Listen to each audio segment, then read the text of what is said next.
ये बात पीरियड होनी चाहिए, वो हमारे ये साथ बात बहुत देर पीरियड से होनी अपनी बारी का चाहिए। और इंतजार कर रहे हैं, और मैं भी नहीं, इंतजार कर रही थी डॉक्टर नवल शर्मा नुसरत पढ़ी हमारे साथ लिखी है। जुड़े। नवल शर्मा, मुझे इतना बताइए, नीतीश कुमार माफी क्यों नहीं मांग डॉक्टर लेते? नुसरत पढ़ी लिखी है। ठीक है, हो गई बात, जरा इनको हो गई। चुप कराइए। हाँ, नवल शर्मा जी आइए, माफी क्यों नहीं मांग लेते नीतीश कुमार?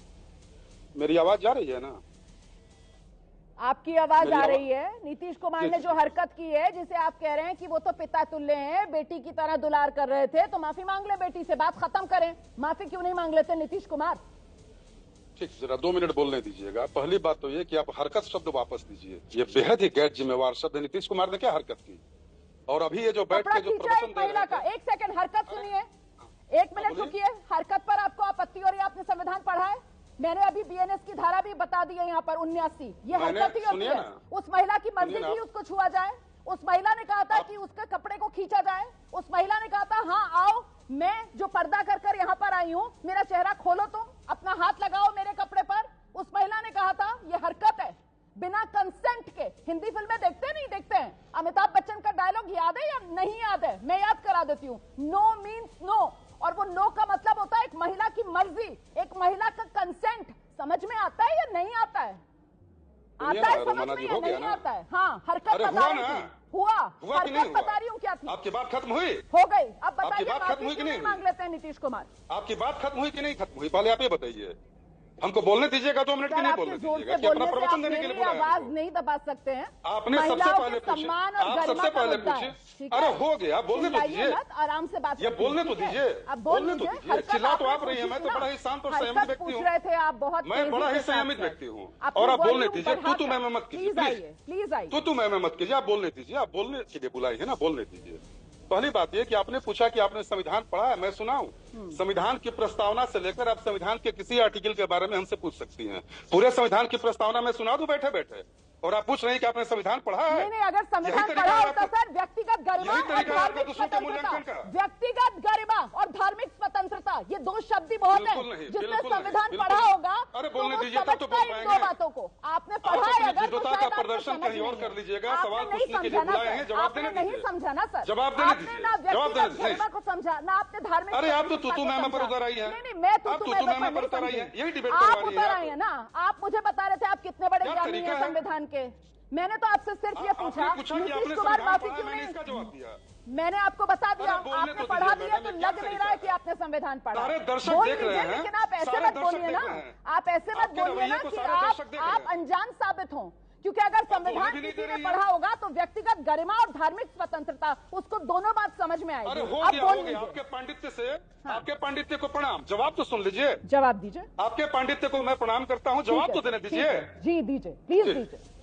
मेरा जवाब यह है कि यह पूरा विवाद, 2 मिनट बोलने दीजिएगा प्लीज, ताकि जनता समझे और जनता के बीच में मेरी भावना जाए। मैं नहीं टोकूंगी। नीतीश कुमार जी ने जो भी किया, नीतीश कुमार जी ने जो भी किया, वह ऐसा कुछ भी नहीं था जिसे आपत्तिजनक कहा जाए, क्योंकि नीतीश कुमार एक अभिभावक है राज्य के मुख्यमंत्री के साथ साथ, वो बिल्कुल एक फादरली एक्शन है, वह एक पितृवत एक्शन है, जिसे विपक्ष इसे नैरेटिव बनाकर प्रचारित कर रहा है। तो माफी तो उस विपक्ष को मांगनी चाहिए जो गलत राजनीतिक एजेंडा बनाकर देश की जनता के बीच में जो लोग परोस रहे हैं। एक पितृवत व्यवहार को 1 सेकंड का वीडियो क्लिप तो विपक्ष दिखा रहा है, लेकिन उस वीडियो क्लिप के पीछे की एक राज्य के अभिभावक की वात्सल्यपूर्ण मंशा को तो नहीं दिखा रहा है। नीतीश कुमार जी की मंशा केवल इतनी ही थी कि हमारे राज्य की बच्ची है, सफल हुई है, देश दुनिया जाने, ये चेहरा दिखाए और लोग इसका अखबार में नाम छपे, फोटो छपे और देखे लोग कि देखिए यह बिहार की बेटी है, यह नए और प्रगतिशील बिहार की बेटी है जो नौकरी और रोजगार के क्षेत्र में झंडा गाड़ रही है। अब इसी बात को इस रूप में पेश किया जा रहा है कि यह नारी सम्मान का मामला है क्या, ये कहीं से धार्मिक पहचान का मामला है क्या? रोमाना जी, आप तो इतने ज्ञानी एंकर हैं। बिहार में जिस तरह महिलाओं का, चर्चा नहीं कर रही हूँ मैं आपसे, पूरी तरीके से सहमत हूँ सर, ये धार्मिक मुद्दा है ही नहीं। आपने जो बात कही है सर, आपने जो बात कही है, मैं जो शो चला रही हूँ ना, ऊपर बैंड चल रहा है कि ये महिला अपमान का मुद्दा और इसमें धार्मिक घमासान क्यों। मेरी बात सुनिए, एक सेकंड मेरी बात सुनिए। ठीक है, कोई बात नहीं, मैंने इसीलिए आपको बता दिया। अब मेरी बात सुनिए सर, आपकी बात पूरी हो गई ना, आपने समय मांगा था। नहीं, मेरी बात पूरी क्या है, आपने बोलने का दिया, हमसे तो ज्यादा आप बोलिए। अभी और बोलना चाहते हैं? सवाल पूछा, बोलिए।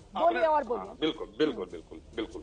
दूसरी बात यह कि जिस नीतीश कुमार जी का 20 वर्षों का इतिहास बिहार में नारी सशक्तिकरण और भारत में गंगा जमनी तहजीब की रक्षा के लिए पूरे देश में एक आदर्श उदाहरण पेश करता है।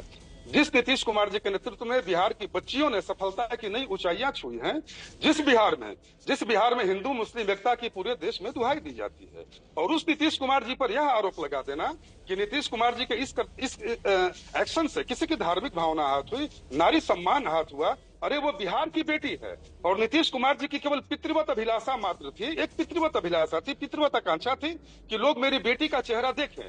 और इसी बात को ये गैर जिम्मेवार विपक्ष, जिसको हाल में इतनी शर्मनाक पराजय का सामना करना पड़ा, और ये नीतीश कुमार जी से माफी की मांग कर रहा है। अरे यार, एजेंडा आप बनाएंगे, आप चीजों को गलत तरीके से बाजार में आप फैलाएंगे और माफी हम मांगेंगे। शर्म तो इस विपक्ष को आनी चाहिए। चुल्लू भर पानी में इस विपक्ष को डूब कर मर जाना चाहिए। नीतीश कुमार का बस एक लाइन, अंतिम लाइन, कि नीतीश कुमार जी की मंशा और नीतीश कुमार जी का शासकीय कर्तव्य 1 सेकंड के वीडियो क्लिप से तय होगा कि 20 वर्षों में नीतीश कुमार जी ने बिहार में जो गवर्नेंस दिया है, बिहार की मातृशक्ति को नीतीश कुमार जी ने जो सम्मान दिया है।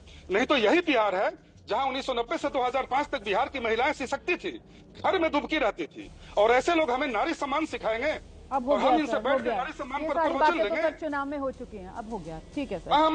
वैसे इतना शर्मसार जो होना चाहिए विपक्ष को, जो आप कह रहे थे सर, थोड़ा सहयोगी को भी बता देते। वो जो इसी बेटी को जिसके सम्मान में और जिसको आपके हिसाब से नीतीश कुमार दुलार कर रहे थे, उसको जहन्नुम भेज रहे थे।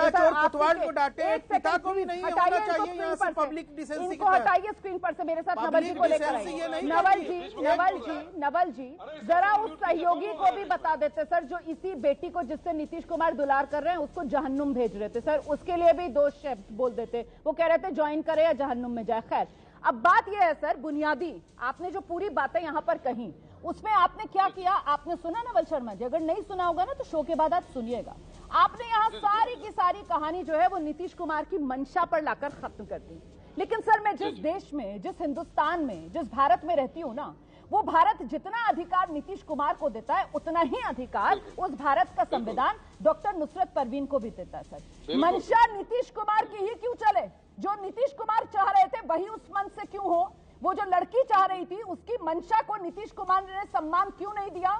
जबकि संविधान तो यही कहता है ना सर, यही है व्यक्तिगत गरिमा और यही है धार्मिक स्वतंत्रता। ये बुनियादी बात है, इसी को समझना जरूरी है। मेरी आज की डिबेट हिजाब पर नहीं है, धार्मिक घमासान पर नहीं है, मैं आज की डिबेट महिला सम्मान पर कर रही हूँ। एजीआई यादव जी को लेकर आइए हमारे साथ, आरजेडी की प्रवक्ताएं और बहुत देर से अपनी बारी का इंतजार कर रही हैं। सर, आपने जवाब दे दिया, आपके जवाब पर ये मैंने टिप्पणी की थी, ये आपको सुनने की जरूरत है।